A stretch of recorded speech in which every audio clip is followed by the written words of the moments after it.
que está lá no Evangelho de Jesus Cristo, segundo escreveu Lucas. Evangelho de Jesus Cristo, segundo escreveu Lucas, no capítulo 15. Lucas 15, aleluia. Um dos capítulos mais emblemáticos, aleluia, de todo o Evangelho. Nós vamos ler a partir do verso de número 3.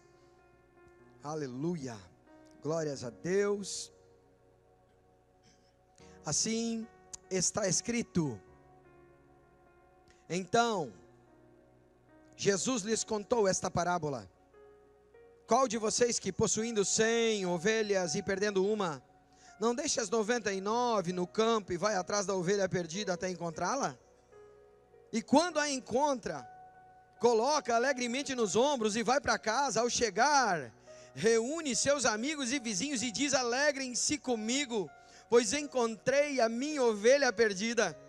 Eu lhes digo, da mesma forma, haverá mais alegria no céu por um pecador que se arrepende, do que por 99 justos que não precisam se arrepender.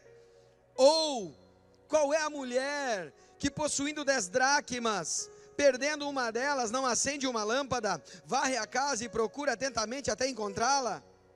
Esta, quando a encontra, reúne as amigas e vizinhas e diz: alegrem-se comigo, pois encontrei a minha moeda perdida. Eu digo que, da mesma forma, há alegria na presença dos anjos de Deus por um pecador que se arrepende. Jesus continuou: um homem tinha 2 filhos. O mais novo disse ao pai: pai, quero a minha parte da herança. Assim o pai repartiu a propriedade entre eles. Não muito tempo depois, o filho mais novo reuniu tudo o que tinha, foi para a região distante e lá desperdiçou os seus bens, vivendo desenfreadamente. Depois de ter gastado tudo, houve uma grande fome em toda aquela região, e ele começou a passar necessidade. Por isso foi empregar-se com um dos cidadãos da região, que o mandou para seu campo a fim de cuidar de porcos. Ele desejava alimentar-se com as vagens de alfarrobeira que os porcos comiam, mas ninguém lhe dava nada. Caindo em si, disse: quantos empregados do meu pai têm comida com fartura, e eu aqui morrendo de fome. Vou me levantar, voltar para o meu pai e dizer a ele: pai, pequei contra o céu e contra ti, já não sou digno de ser chamado teu filho, trata-me como um dos teus empregados. A seguir levantou-se e foi para seu pai. Ele ainda estava longe quando o pai o viu. Uau! O qual, movido por compaixão, correu, abraçou-o fortemente, ternamente o beijou. O filho lhe disse: pai, pequei contra o céu e contra ti, não sou mais digno de ser chamado teu filho. Contudo o pai disse aos servos: depressa, tragam a melhor roupa, vistam nele, coloquem um anel no dedo e calçado nos pés, tragam um novilho gordo e matem-no. Vamos comer e festejar, pois este meu filho estava morto e voltou à vida, estava perdido e foi achado. Então começaram a festejar o seu regresso. Até aqui. Aleluia, aleluia, glória a Deus.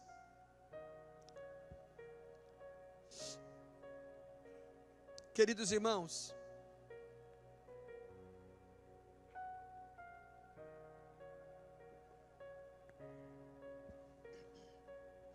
há mais de mês o Senhor vem falando comigo acerca desse capítulo de Lucas 15. Provavelmente o capítulo que eu mais tenho mensagens desse último viés que o Senhor tem colocado no nosso ministério. O capítulo que eu mais usei para mensagens, provavelmente.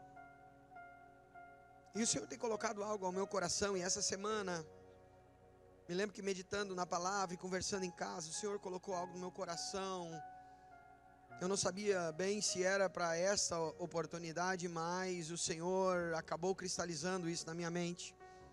Aleluia, e eu entendo como o Espírito Santo trabalha, pelo menos comigo. Aleluia, eu não quis fugir daquilo que o Senhor colocou no meu coração. Tinha tantas outras coisas que poderia falar, mas eu quero ser obediente ao Espírito Santo. Aleluia, aleluia. Daqui a pouquinho nós iremos participar da Santa Ceia do Senhor. Aleluia, mas é uma noite de salvação. Aleluia. Eu quero que vocês entendam, meus queridos. Jesus, nesse momento aqui, capítulo 15 de Lucas, ele estava rodeado por pecadores, rodeado por publicanos. Os publicanos eram odiados pelos judeus. Eram aqueles que eram considerados mais pecadores do que os próprios pecadores. Então Jesus estava só com a corja. E é interessante que outra multidão se aproxima também para ouvir Jesus. E era uma multidão de fariseus e escribas. Estes, porém, queriam pegar Jesus em um erro teológico. Queriam poder ter o direito de acusar Jesus, quebrando as leis de Moisés ou caindo em contradição. Era este o objetivo. E é interessante que o texto bíblico, no início do capítulo, ele diz assim, que os fariseus murmuravam, ou seja, murmúrios, eles falavam entre si, está vendo? Agora, olha aí, ó, ele come, ele se alimenta, ele janta, ele está na mesa com pecadores, com publicanos, com a nata da pior espécie, a corja terrível, é com eles que ele que se diz santo está. Como pode ser rei dos judeus e andar com pecadores? Como pode ser filho de Deus e andar com quem ele anda? E este era o argumento. Ele está comendo com eles, ele está tendo com eles amizade ou qualquer outro relacionamento. Era isso que eles diziam e murmuravam. Aleluia. E então, por causa disso, Jesus, entendendo o intento do coração, Jesus começa a contar uma parábola. É interessante, irmãos, que por muitas vezes a gente olha e acha que essas três parábolas são desconexas, ou que estão ali por um motivo que sabe-se lá qual. Eu quero que você entenda, estas três parábolas na realidade são a mesma parábola, porque todas as três parábolas falam da mesma coisa, de algo ou alguém que se perdeu na caminhada e foi encontrado, e no final houve festa. O assunto é absolutamente o mesmo nos três, mas com algumas diferenças, e estas diferenças eu gostaria de comentar com os queridos aqui. O que o Senhor tem me feito ver nesses últimos tempos, é que dentro da igreja, existem várias categorias de pessoas, dentro da igreja. Às vezes a gente prega para pessoas que estão fora da igreja, mas hoje eu gostaria de falar para aqueles que estão dentro da igreja, aleluia. E o primeiro nicho de pessoas, a primeira categoria de gente que eu gostaria de falar, aleluia, é sobre aqueles que Jesus quis dizer quando ele usou o termo: uma mulher tinha 10 moedas ou 10 dracmas e acabou perdendo uma. Aleluia. Eu quero falar um pouquinho sobre a dracma. Eu quero que você compreenda, a dracma era uma moeda grega, normalmente de prata. Em uma das faces havia ali a imagem de Diana. Inclusive isso aqui é de uma dracma dos tempos de Jesus. Eu procurei trazer justamente para você ter uma olhada. E do outro lado na face havia uma coruja. Sim, isso era o mais comum. Haviam outras, mas isso aqui era o mais comum. Aleluia. E esta dracma, o que ela valia? Ela valia absolutamente a mesma coisa que um denário romano. O denário, irmãos, era o salário de um trabalhador braçal, um trabalhador comum, aleluia, que trabalhava e ganhava por dia, aleluia, e por dia ele tinha direito a um denário romano. Então o romano pagava com denário, aleluia,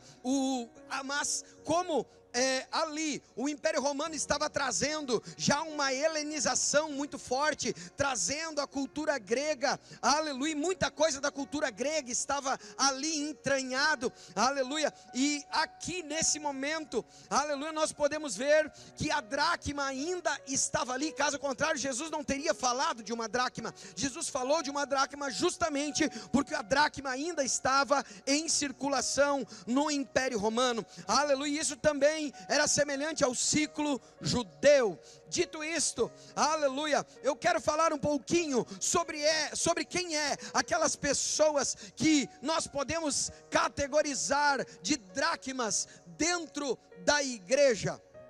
E para isso, nós precisamos ver, aleluia, algumas características dessa dracma. Primeiro, eu gostaria de comentar a dracma, aleluia, ela normalmente não sabe o valor que ela tem.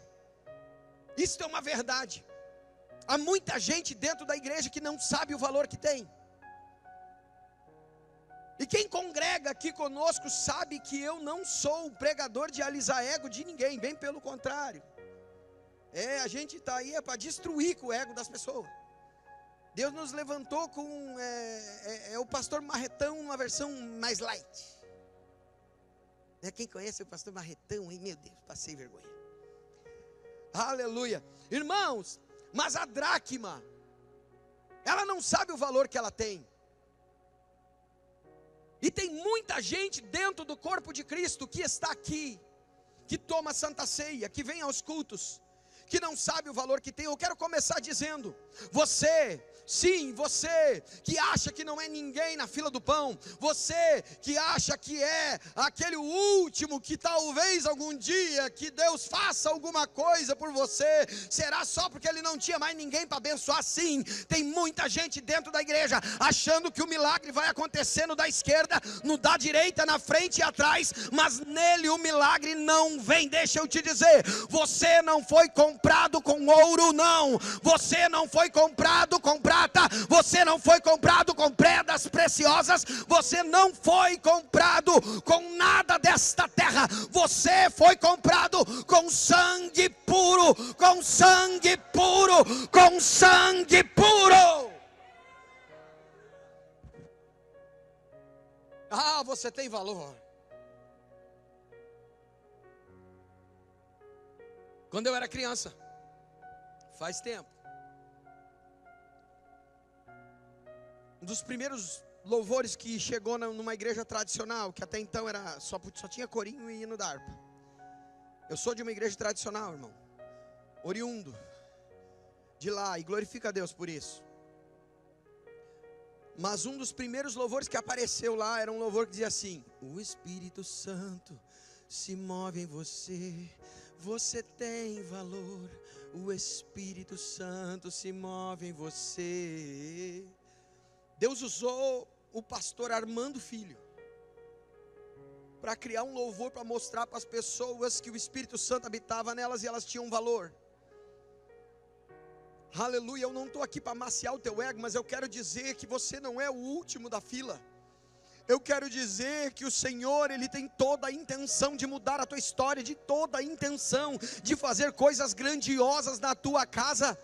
O problema é que nós temos a síndrome da dracma, aquela que não sabe qual é o valor que tem. E muitas vezes, assim como aquela dracma se escondeu em casa, se perdeu em casa, muitas vezes há muitas dracmas aqui que se esconderam em nosso meio. Tem muita dracma camuflada aí no meio. Para você entender, há entre nós aqui muitos professores da escola dominical que nunca deram uma aula. Há entre nós aqui muitos pregadores que nunca pregaram uma mensagem. Há entre nós aqui muitos cantores que nunca cantaram um louvor. Há entre nós aqui libertadores que nunca conseguiram libertar ninguém. Aleluia, deixa eu te dizer, há uma palavra que foi liberada sobre a tua vida. Aleluia, aleluia, é tempo de parar de se esconder. É tempo de parar de se camuflar. O Senhor quer usar você.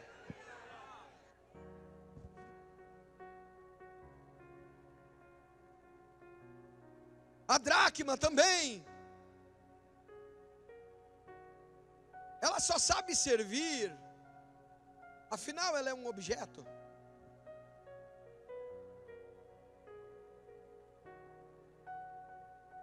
Tem muita gente que é dracma dentro da igreja, que acha que o único valor que tem é o serviço que ela presta.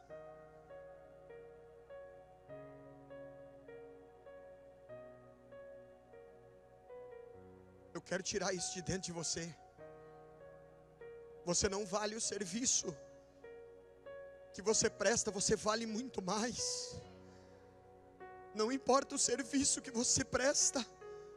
E tem uma geração que acha que trabalha na igreja, trabalha na igreja. Aleluia, incessantemente. Aleluia. Trabalha incessantemente. Mas que perdeu todos os filhos, nenhum quer saber de Jesus, porque a igreja tirou a mãe deles, a igreja tirou o pai deles de dentro de casa.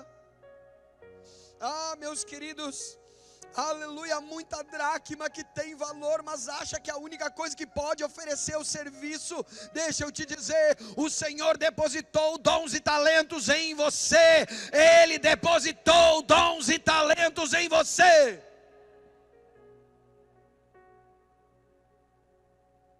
Ah, o Senhor me chamou para cantar. Tá, mas e você tem cantado fora da igreja? Você tem cantado lá na sua casa para os teus vizinhos ouvir? Você tem cantado lá na empresa onde você trabalha? Não, eu quero altar. Irmão, se você não faz lá, não faz aqui. Ah, Deus me chamou para ganhar almas. Vai ganhar alma como? Pregando a palavra? Não, irmão, tem que ganhar alma lá na rua. É lá. Aleluia, o estágio inicial é lá, depois a consequência é vir para cá. Aleluia, isso aqui é só reflexo de algo que você já vive lá. Aleluia, nós estamos vindo de uma geração que ama o altar. Se eles soubessem o peso do altar, o peso do altar, o peso de trazer uma mensagem. Meu Deus, eu não entendo. Eu não sei se para os outros é tão difícil quanto é para mim. Irmão, vocês não fazem ideia. Tem mensagens que eu preguei aqui que eu levei 3 dias para me endireitar. 3 dias. Na quarta-feira eu estava melhorzinho. Tem mensagens que eu preguei aqui, irmãos, que eu levei um peso. Aleluia, porque não é fácil libertar pessoas, isso custa. E tem que custar. Aleluia, oh aleluia. E aqui eu já quero começar com uma frase. Deus deseja que façamos tudo por amor a Ele. Isso traz refrigério. Deus deseja que façamos tudo por amor a Ele. Tudo o que Ele mandou. Deixar bem claro. Tem gente que faz tudo, mas é um monte de coisa que Deus não mandou. Tudo o que o Senhor mandar. Todos que se cansaram fazendo a obra, faziam a obra de homens e não de Deus. A obra de Deus, irmão, ela não cansa. Eu tenho andado cansado esses dias. Ah, pastor, e daí? É porque eu tenho feito um monte de obra de homens que não era para mim fazer. E eu tenho orado sobre isso e eu quero entregar todas elas. Eu quero entregar todas elas, eu não quero fazer mais. Aleluia, o Senhor vai me dar o escape. Aleluia, porque eu preciso disso. Aleluia, para minha sanidade mental. Aleluia, para a gente não enlouquecer, irmãos. Aleluia. Uma outra característica sobre a dracma é que a dracma não sabe o seu dono. Uma moeda que nós temos no bolso, quantas pessoas já foram donas dela? Você não faz ideia. Aleluia. Se for uma moeda velhinha, então você vai Tem moeda aí que passou na mão de milhares, quem sabe até milhões de pessoas já pegaram essa moeda. Aleluia. Entenda, quando a pessoa não sabe quem é o seu dono, ela obedece a toda pessoa que tiver posse dela. Tem um monte de dracma que é assim, sabe? É uma pessoa que tem um valor, que tem um talento, mas daí cai na mão de um espertalhão, e essa pessoa começa a usurpar todas as energias. Pessoas que foram esgotadas pela religião. Aleluia, eu conheço muita gente, irmão, que trabalhou na igreja de domingo a domingo, e chegou um ponto que chegou no final, ela estava totalmente exausta, exaurida, não conseguia nem vir à igreja para cultuar. Aleluia, morreram espiritualmente de tanto serviço. E o pior, que às vezes fazem coisas terríveis. Uma vez eu vi um videozinho, talvez alguns aqui já viram também, que um pastor, eu acho que não é aqui no Brasil, ele fez um trono, botou umas hastes naquele trono ali, e os obreiros dele carregavam ele assim, como se ele fosse um rei das antigas, um califa, sei lá. Carregavam aqui assim. O problema é que o pastor tinha uns 180 quilos. Irmão, eu não gavo o pastor pedir para os obreiros carregar ele, com coroa e tudo, irmão. Eu não gavo. Eu gavo a pessoa que quer carregar um traste desse. Quando eu vi o vídeo eu pensei, olha só, bem que o primeiro podia trupicar, né? Daí eu vi viu como a gente é pecador, irmão, né? Eu estou mostrando para vocês como a gente é pecador. No vídeo eu fiquei torcendo, tomara que o primeiro trupique ali, porque daí cai tudo, imagina. Esse cara tem que aprender. Mas não, o pessoal lá está dando o seu melhor, tem muita dracma ali fazendo o seu melhor, botando uma força brutal para fazer algo que Jesus não mandou fazer, e muitas vezes é para enaltecer homens. Deus não quer isso para nós. Nós temos que nos gastar por Ele, nós temos que nos gastar adorando a Ele, engrandecendo a Ele, bendizendo a Ele, que o nome dEle seja exaltado, que o nome dEle seja glorificado, e por isso eu gasto a minha vida, é por isso que eu gasto, aleluia, as minhas energias, todas as minhas forças, é para que o nome dEle seja glorificado.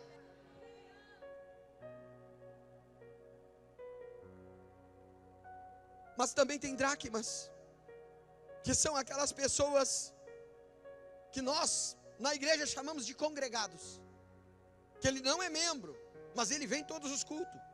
E pasmem, há congregados aqui no nosso ministério que vêm no culto mais do que membros. Mas qual é a diferença, pastor? É porque aquela pessoa, ela só chegou, ela nunca pegou e disse, olha, eu quero participar do ministério. Ela nunca disse, nunca levantou a mão, eu quero essa cobertura. Não, ela simplesmente veio, chegou, aleluia. E muitas vezes a gente, olha, fulano de tal congrega com você. Eu digo, meu Deus do céu. E daí eu fico assim, feito um bocó, né? Eu não sei. Daí, como é que eu vou dizer que eu não sei? Mas é verdade, irmão, eu não faço a mínima ideia de quem é. Não. Eu já passei tanta vergonha nos mercados. Deus tem que ir mais comigo nos mercados. Um dia no Rio-Sul, pastor, mas aí, irmão. Me chamou de pastor, é porque é irmão. Tudo na bênção. Na bênção. Eu digo, e aí, irmão, está congregando aonde? Com o senhor. Daí já me quebrou, né? Faz 6 meses. Daí, irmão, se eu pudesse abrir um buraco, eu entrava, buraco adentro. De vergonha. A ovelha conhece a voz do pastor. O pastor não sabe nada da ovelha. Irmão, isso é vergonhoso. Sabe? Só que tem gente que simplesmente veio chegando. E nessa noite eu quero fazer um convite para você que simplesmente veio chegando. A hora que nós chamar aqui o pessoal que batizou, que foram 11 agora à noite, e você quer participar do ministério, eu já estou aí há 1 ano, pastor, nunca nunca disse que eu ia pertencer ao ministério.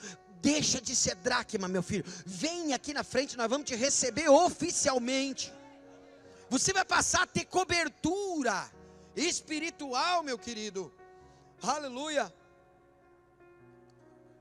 Jesus, para muitos, é apenas um mecânico, aquele que vem para consertar minhas coisas. Para outros, Jesus é um mordomo, aquele que vem e que eu posso fazer a minha lista de pedidos, o Papai Noel. Jesus, Ele quer entrar na nossa vida com força e quer mudar tudo. Você é uma dracma, você tem valor. E eu quero encerrar essa parte da dracma aqui, sem deixar meu pai ileso. Ele achou que ia sair livre. Quero contar uma história, irmãos. Isso é verdade, irmão, não é caos, é verdade. O pai sempre pregou a palavra. E um dia foi convidado por um pastor muito querido, já não está mais entre nós, faleceu há alguns anos, aleluia, e amava o meu pai, e chamava ele de irmão Mirto Lucas. E quando ele viu que era o pai que ia pregar, ele foi fazer a saudação. Mas está aqui o irmão Mirto Lucas. Isso aqui é uma beleza, irmãos. O irmão Mirto Lucas é uma Drácula de Cristo. Daí virou piada. Uma Drácula de Cristo. Ele queria dizer uma dracma, ele não estava errado, irmãos. O pai não é o Drácula de Cristo, né? Até porque eu não sei se isso é possível, né? Eu acho que não, é incoerente isso aí. Mas o que eu quero dizer é o seguinte: aquele irmão amava tanto o pai, que ele queria dizer, o irmão Newton que está aqui, e o nome dele é Newton. O irmão Newton que está aqui é uma bênção, ele é um tesouro, é alguém que talvez ele mesmo não sabe o valor dele. E tu sabe que tem muita gente aqui que está assim. Talvez você acha que você é só feio. Não, irmão, você carrega o Espírito Santo. Você carrega o Espírito Santo, irmão. Você não é só feio, não. Você carrega algo que é lindo. Aleluia, quer ver? Tira o Espírito Santo e vai para frente do espelho para ver. Daí eles vão começar a perguntar para você quanto você cobra para espantar uma casa de 3x8 no Halloween. Irmãos, você tem o Espírito Santo. Você é uma dracma, entenda. Só que Jesus, ele não parou por aqui. Existe uma outra categoria de gente que ele chamou de ovelhas. E ele está falando do mesmo assunto, porque aquela mulher, ela encontrou a dracma e fez festa. E daí Jesus começa. Na realidade, Jesus começou com a ovelha. Eu que mudei a ordem. E você vai entender por que eu mudei a ordem. Jesus começou falando das ovelhas, que tinham lá 100 ovelhas, e uma se perdeu. Para nós entender por que a ovelha se perdeu, irmão, nós temos que entender algumas características da ovelha, e é nisso que eu quero que você preste atenção. Primeiro, a ovelha representa cada um de nós. Todos nós somos ovelhas do sumo pastor. Eu e você somos ovelhas. Eu sou tão ovelha quanto você. Não, tu é pastor. Negativo, irmão. Nós todos somos ovelhas diante do sumo pastor. Todos nós somos. Nenhum de nós é melhor ou pior, não. Nós podemos ser um pouco diferente um do outro. Uns mais lanudo, outros menos. Um mais gordinho, outro menos. Não interessa, irmão. Todos nós somos ovelhas do mesmo pastor. E Ele nos ama de maneira igual. Aleluia. Mas eu quero que você compreenda por que a ovelha tem tanta dificuldade em se perder. A ovelha, eu fui estudar um pouquinho sobre ela, e eu quero ser bem rápido. A ovelha, ela tem até uma boa visão, irmão. O problema da visão da ovelha é que ela é curta. Ela enxerga com nitidez até 10 metros. Saiu daí, ela não enxerga mais nada. Sabe, ela enxerga bem até 10 metros. Então ela só enxerga o que está perto. A ovelha tem essa dificuldade, ela é limitada. Só que ela tem também uma vantagem. A ovelha, foi estudado sobre ela, ela consegue reconhecer rostos, tanto de homens quanto de outras ovelhas. E isso é maravilhoso. E outra, com intervalo de anos. Então, uma ovelha, ela não esquece da fisionomia do pastor, mesmo que passou anos sem enxergá-lo. Ela não esquece, não apenas da fisionomia, mas ela também é capaz de lembrar da voz do sumo pastor. Outra característica da ovelha é que a ovelha é um animal que é chamado na natureza de um animal gregário. É um animal que precisa de rebanho. Raramente você vai ver uma ovelha só. Onde tem uma, tem mais. Onde tem uma, tem mais. A ovelha, ela precisa do rebanho. É por isso que nós, ovelhas, precisamos uns dos outros. É por isso que é impossível se conceber que uma igreja possa ser fundada na internet. Para você cultuar de casa, nós precisamos uns dos outros, senão a gente se perde. E uma outra coisa interessante, a ovelha, ela é bastante seletiva no que ela come. Só que tem uma coisa, ovelha só come porcaria quando falta pasto verdejante. Uau, isso aqui quando eu li eu fiquei apavorado. Ovelha, ela come porcaria? Sim, somente no caso dela não ter o que comer. Se ela não tiver o que comer, ela vai comer lixo. Mas saiu daí, meu querido, ela vai comer o alimento. É por isso que toda ovelha precisa de pastor. É impossível você ser ovelha sem ter pastor. Eu preciso de um pastor, você precisa de um pastor. Todos nós carecemos do pastor, porque é ele que nos leva aos pastos verdejantes. O Salmo 23, ele é bem claro, quando ele diz, e leva-me aos pastos verdejantes, e às águas tranquilas. Esse é o papel, aleluia, do pastor. E eu quero que você entenda, por que as águas tranquilas? Porque a ovelha, ela é muito assustada, e se as águas tiverem muito barulho, ela tem medo de chegar, ela tem medo de tomar água. Já foi encontrado ovelhas mortas do lado do riacho, só que o riacho tinha águas mais turbulentas, ela tinha medo de chegar ali e tomar água. Uma ovelha que morreu de sede do lado de um lugar onde havia água. Irmão, isto é ovelha. Nós precisamos do pastor, nós precisamos do rebanho. Aleluia, aqui tem mais uma frase, aleluia. Uma ovelha somente se perde quando se afasta do rebanho e do pastor. Neste caso, o pastor deve buscá-la. Caso contrário, a morte é iminente. E daí eu entendo o porquê que na parábola que Jesus fala acerca da ovelha, aleluia, ele deixa as 99 no aprisco. Eu quero que você compreenda, o aprisco era um lugar seguro, era um lugar onde as ovelhas não estavam sozinhas, não, havia alguém ali cuidando delas, havia refúgio, havia uma fortaleza em torno daquelas ovelhas. O pastor, ele jamais deixaria 99 ovelhas em perigo para ir atrás de uma só. Você tem que ter isso cristalino na tua mente.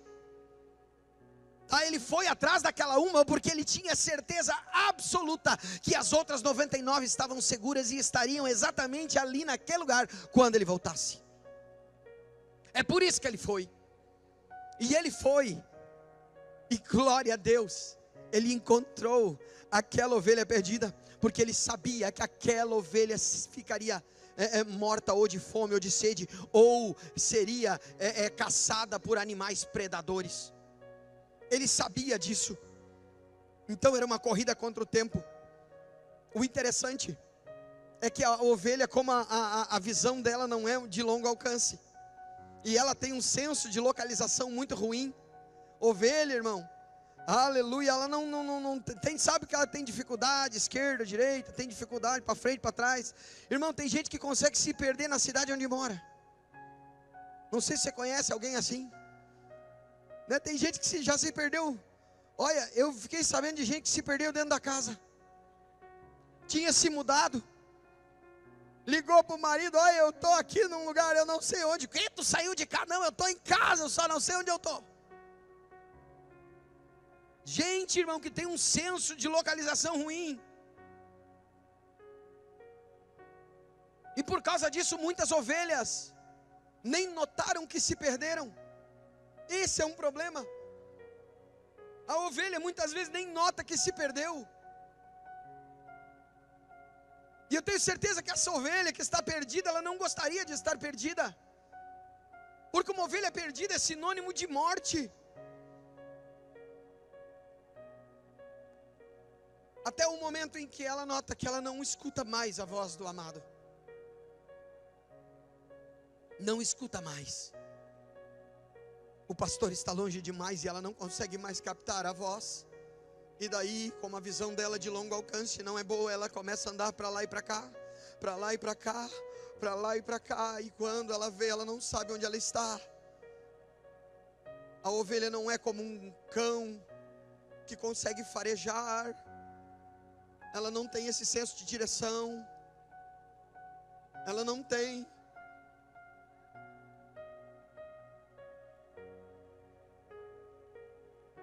Muitas vezes, a morte passa a ser o destino final de uma ovelha que se perde. É por isso que o pastor foi atrás. Sabe por que nós temos que ir atrás de ovelhas? Porque a morte é iminente. Sabe por que nós temos que buscar ovelhas? Porque senão não há uma outra forma de sobreviver sem o coletivo. Não há uma forma de viver. É por isso que não tem como ser desigrejado nos dias que nós estamos vivendo. Eu gosto de Jesus, mas eu não quero congregar. Não tem como viver. É tempo de você se juntar a um rebanho, de você sentir o cheiro do teu irmão, bom ou ruim. É tempo de nós estar perto um do outro. Aleluia. E a força das ovelhas está no coletivo. Sabe por quê, irmão? Um lobo que é infinitamente mais forte que uma ovelha. O lobo não ataca rebanho de ovelha. Ele não ataca. Ele fica esperando uma ovelha se perder. Quando essa ovelha se perde, ele ataca. O lobo, irmão, ele poderia vir para cima, nenhuma delas poderia detê-lo, mas o coletivo é forte. Aleluia. Sabe, muitas vezes o lobo está querendo pegar eu e você. Aleluia. Sabe como é que nós vamos resistir? Ô irmão, ora por mim. Ô irmão, me ajuda em oração, eu estou numa batalha. Irmão, eu perdi o emprego, me ajuda em oração.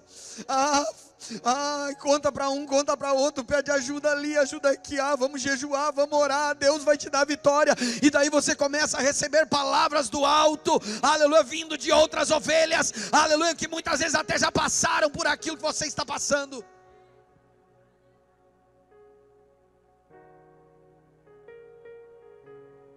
E aquela ovelha, quando foi achada, ele voltou com a ovelha nos ombros e fez festa.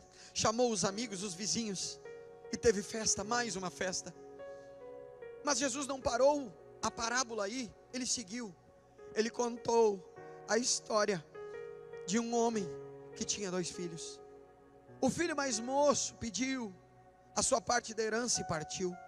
Sim, ele partiu. E é interessante que ele gastou toda a sua herança de uma forma totalmente irresponsável. Gastou tudo, irmão. Pensa num cara que torrou. Sabe o que ele queria? Ele queria assumir o governo de sua vida. Ele queria ter o governo da vida dele nas mãos dele. Em outras palavras, ele queria independência do pai. Era isso que ele estava buscando. Ele saiu da casa do pai. Ele abandonou a mesa, aonde ele estava ali, tendo acesso a todos os presentes e tudo que a mesa do pai estava ali oferecendo a ele. Aleluia. Ele abandonou tudo aquilo. Ele disse: não, pai, até aqui o Senhor está me dando uma vida boa, mas eu quero viver do meu jeito. Aleluia. Quantos de nós estão assim? Quantos de nós já estiveram aleluia, na mesa do Pai? Quantos já comeram do melhor, do maná, da carne selecionada? Quantos davam até ordens aos subalternos do Pai, aleluia, e pegaram a sua herança e partiram? Não, eu vou levar isso aqui comigo, isso aqui é meu, isso aqui ninguém me tira, e eu vou gastar tudo, eu vou viver, agora eu vou viver o meu ministério, agora Deus me chamou, agora eu ouvi Deus falar comigo, e daí eu vou lá e vou fazer, e vou fazer, e vou fazer, e as pessoas saem.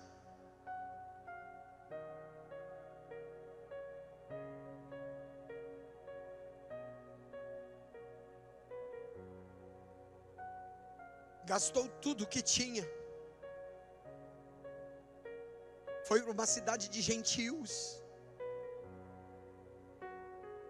tudo que não prestava ele fez, tudo que não prestava ele fez, e quando acabou o dinheiro, acabaram os amigos, e então, alguém que talvez até for amigo dele em outro tempo, disse: olha, dinheiro eu não posso te dar, mas eu tenho uns porcos ali, não quer cuidar? E ele, no desespero, pegou e foi, cuidando de porcos. Um príncipe em Israel, cuidando de porcos, de animais que aos judeus até imundo é. Imagina a vergonha que esse moço estava passando, e é terrível, irmãos. E aqui tem mais uma frase: longe da casa do Pai, o resultado é um só: miséria espiritual, física e emocional. Irmão, longe da casa do Pai, tem gente que gabaritou.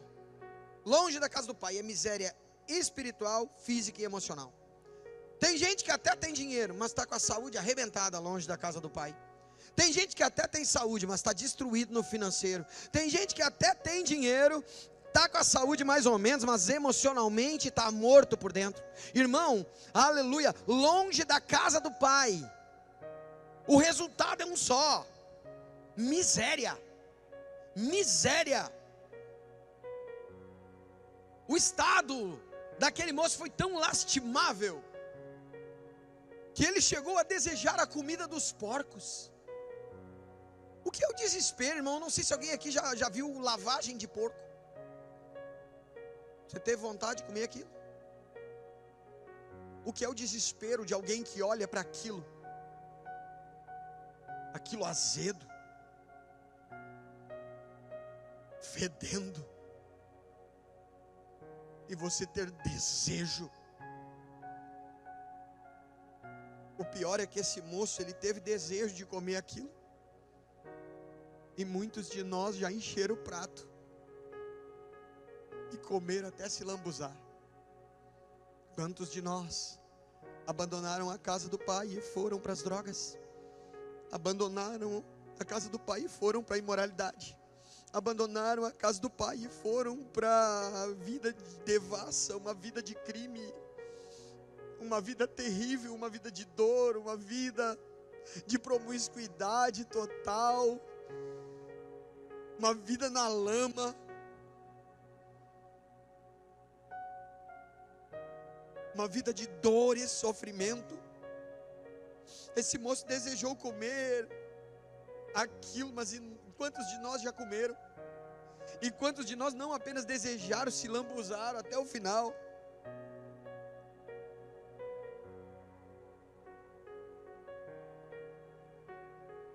Só que tudo chega a um fim.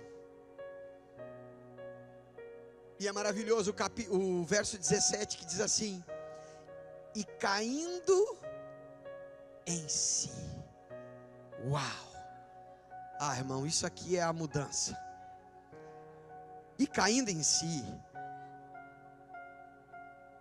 Se fosse trazendo para os dias de hoje, e a ficha caiu. Caiu a ficha. E a ficha caiu. E ele começou: para um pouquinho, olha o meu estado, olha o meu estado, da onde eu vim, olha o que eu comi, agora eu estou com vontade de comer esse lixo. Eu quero voltar para o meu pai. Eu vou me levantar daqui. E eu vou chegar diante dele, eu vou dizer: pai, eu pequei contra o céu, eu pequei contra ti, eu não sou digno de ser chamado teu filho. Eu quero que o Senhor me trate como um dos seus empregados. O Senhor não precisa mais me chamar de filho, o Senhor não precisa mais. Eu não quero sandália nova, eu não quero nada, eu só quero ter o que comer, eu só quero ter um teto para dormir debaixo. Aquele moço saiu dali com uma mente de escravo, querendo ser apenas um serviçal. Eu gosto muito da versão Almeida Revista Atualizada e Almeida Revista Corrigida, que ela diz assim: levantar-me-ei e irei ter com meu pai, e dir-lhe-ei.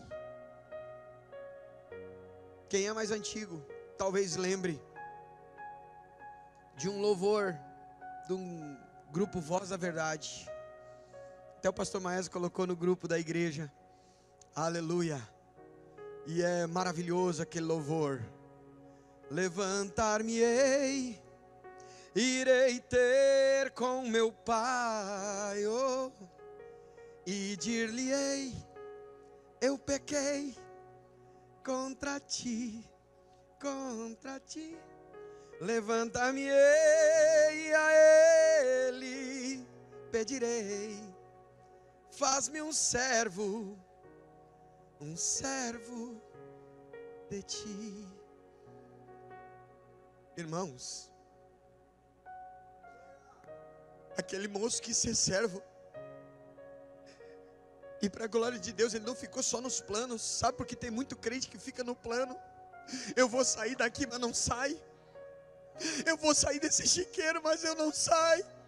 E vai sair, eu vou sair do pecado, mas não dá o primeiro passo. Eu vou sair da miséria, mas não diz: eu não quero mais. Eu vou sair desse relacionamento, mas não dá um basta. Eu vou sair desse emprego que me traz dor e sofrimento, mas não faz nada. Esse moço abandonou tudo, irmão.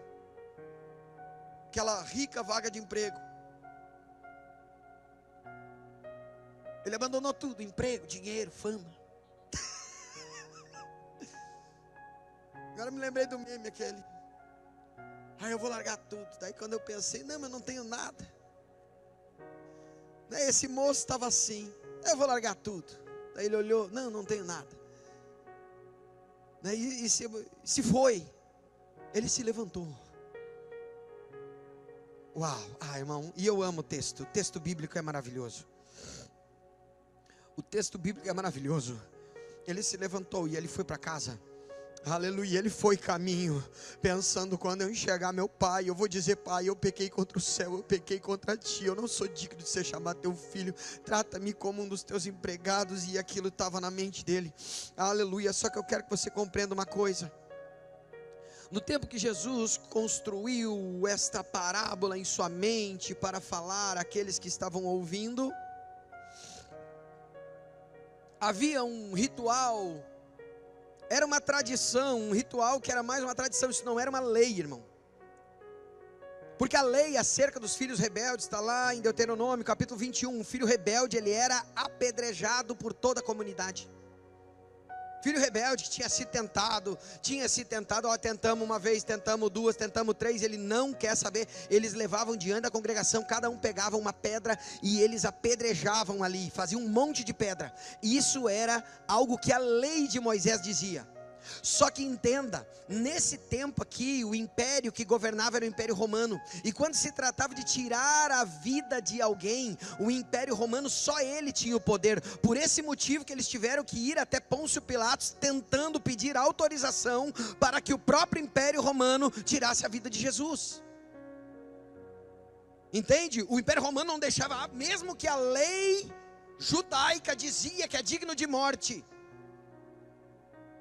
Quem dizia que podia morrer ou não era o Império Romano. Então, por causa disso, eles não podiam mais apedrejar seus filhos, e então criou-se uma tradição. Eles não podiam matar, mas eles faziam uma outra coisa. E daí isso era uma tradição, um ritual chamado Quesazá. Esse ritual consistia no seguinte: quando o filho saía pelo mundo, principalmente quando ele saía e ia para o meio dos gentios, fazer festa e esbórnia, exatamente como o menino da parábola fez, e abandonava seu pai, deixava tudo para trás, deixava o pai em casa sozinho. Quando essa pessoa vinha voltando para casa, porque eles sabiam que um dia ele voltaria, os anciãos da cidade pegavam um vaso de barro, e esse vaso eles quebravam aos pés daquele moço, e ali eles proferiam palavras e sentenças, dizendo assim: você quebrou a sua vida, você quebrou o coração do seu pai, você quebrou a nossa comunidade, você envergonhou a todos nós, você não merece estar aqui, você não pertence mais a este lugar. Quesazá, vá. Que sentença dura. E o interessante é que mesmo que o pai visse o filho, depois dessa sentença, ele não poderia mais pegar o filho. Depois desse rito, ele não poderia mais trazer o filho para si. E daí eu entendo o porquê o texto bíblico é tão maravilhoso. E quando Jesus conta essa parábola, e ele diz que o pai ficava olhando para a estrada ao longe. Quantos anos ele ficou olhando? E eu tenho certeza que muito antes do filho ver o pai viu o filho. E o texto é maravilhoso quando diz: e o pai, quando viu, caminhou. Não, o pai correu. Irmão, o pai correu. O pai correu. E o texto diz que o abraçou e o beijou ternamente, com amor, com perdão, dizendo: tu és meu filho. Aleluia, as atitudes estavam ali dizendo: tu és meu filho, eu ainda te amo, tu ainda tem uma casa, tu ainda tem uma família. Aleluia. E quando o pai perdoava, o ritual não poderia ser feito. Porque o pai aceitou de volta. Se o ritual fosse feito, o pai não poderia aceitar mesmo querendo. Agora, se o pai chegasse antes, aleluia, aleluia. E aqui tem uma frase maravilhosa: a graça de Deus sempre corre mais rápido que a condenação. Aleluia. A graça de Deus sempre chega primeiro. Satanás tem tudo para dizer que você não presta, que nunca vai dar nada na tua vida. Deixa eu te dizer, a graça de Deus chega primeiro. A graça é mais poderosa, a graça é mais abrangente, a graça é maravilhosa, a graça. E não importa o que você tenha feito, não importa quantos quilos de lavagem você comeu, não importa, você tem até dormido abraçado no porco. Não interessa qual nível de loucura você andou aí no mundo. Não interessa se você andou preso, ou teve 50 mulheres, 40 homens, não importa.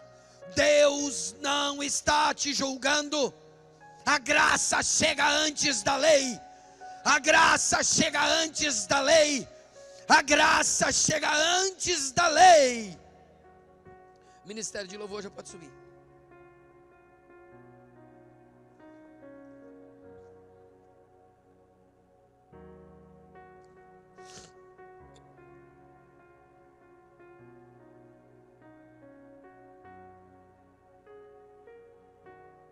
Deus não te chamou apenas para ser servo.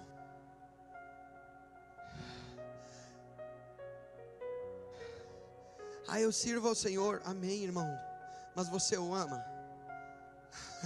Servir a Deus é bom, mas você o ama. Jesus, quando encontrou Pedro desiludido naquela praia, ele não perguntou para Pedro: ô Pedro, tu me serve? Não, isso não importava para Jesus. O que ele perguntou: Pedro, tu me amas? Sim, Senhor, tu sabe que eu te amo. Então eu vou te dar o melhor que eu tenho. Apacenta as minhas ovelhas. Jesus tinha tudo para condenar Pedro, mas naquela praia ele trouxe pão e peixe. Naquela praia, ao invés do sermão que Pedro achou que ia receber, ele recebeu ovelhas.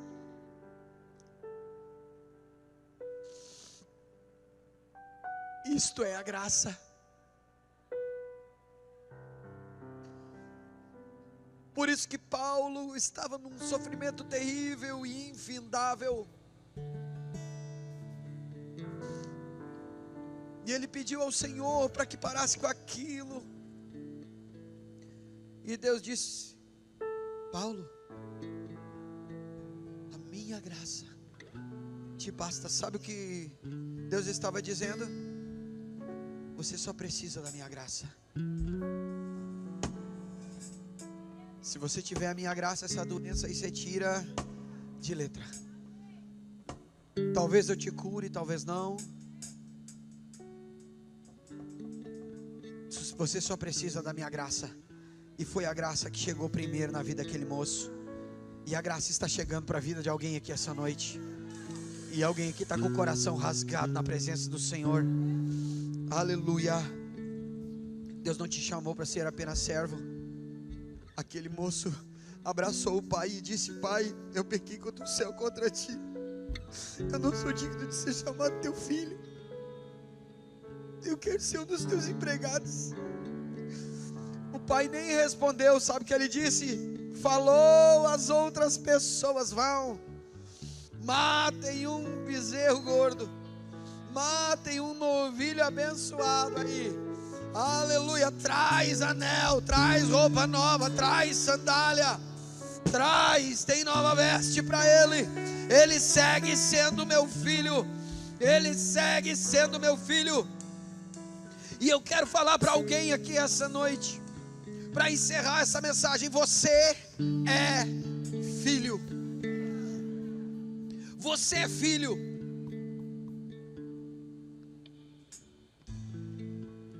E o que Deus me fez ver é que muitos de nós até são dracmas, muitos de nós até são ovelhas, mas ainda não ousaram ser filhos. Deixa eu te dizer, a herança é somente para filhos. Alguém não entendeu? A herança é somente para filhos. Ovelhas não têm herança, dracmas não têm herança. Jesus estava falando tudo da mesma coisa.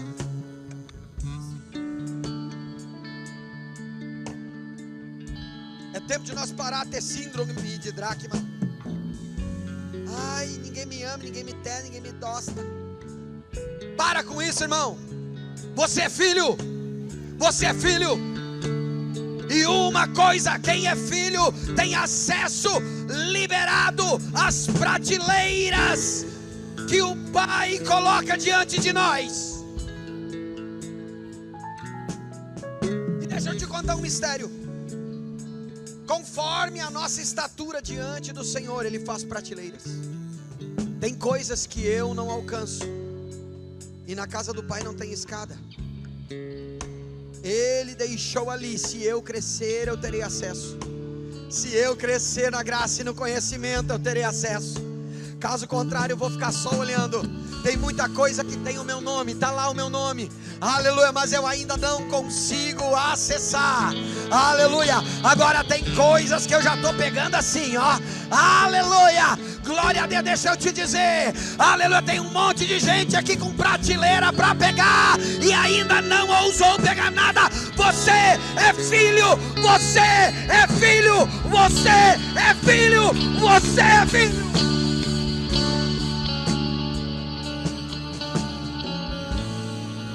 Ai, na casa do Pai tem a mesa do Pai.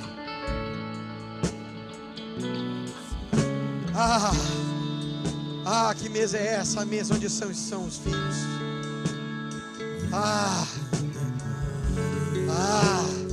Fica de pé, igreja.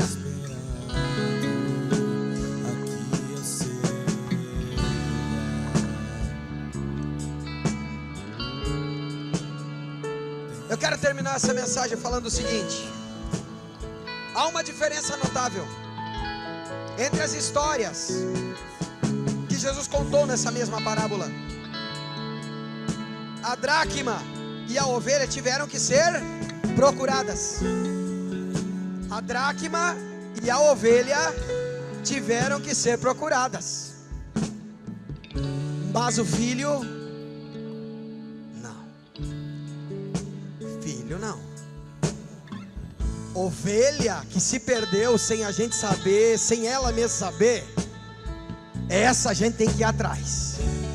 Agora, quem foi filho, quem comeu do melhor, quem comeu do melhor, irmão, quem teve o acesso, quem teve tudo, quem, aleluia, tinha a chave, quem andou no meio dos príncipes, aleluia, e abandonou a casa do Pai, irmão, esse vai ter que voltar com as próprias pernas. E nesta noite eu não estou falando apenas a ovelhas e a dracmas, eu estou falando a filhos. Há filhos que têm que voltar. Há filhos que têm que voltar. O maravilhoso é que todas as histórias terminam em festa. Irmão, aleluia, todas as 3 histórias terminam em festa. Todas as 3 histórias terminam em júbilo. Todas as 3 histórias terminam em celebração. E com a última frase eu quero encerrar a mensagem, para fazer o convite. O melhor da casa do Pai não era a fortuna, a herança ou o conforto, mas sim o próprio Pai. O melhor da casa do Pai, irmão, não é a estrutura. O melhor da casa do Pai não são os louvores. O melhor da casa do Pai não é a pregação. O melhor da casa do Pai é Ele, é a presença dEle. O melhor da casa do Pai é o próprio Pai. Aleluia, se o Pai sair da casa, eu saio junto. Se o Pai sair da casa, eu saio junto. Eu quero é o Pai. Tem lugar na mesa. Pode se assentar.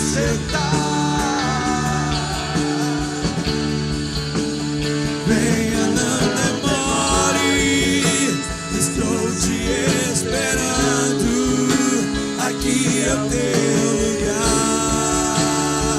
Tem lugar na mesa. Tem lugar na mesa.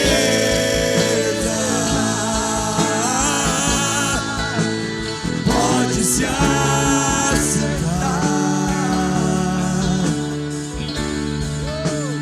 Venha, não demore, estou te esperando.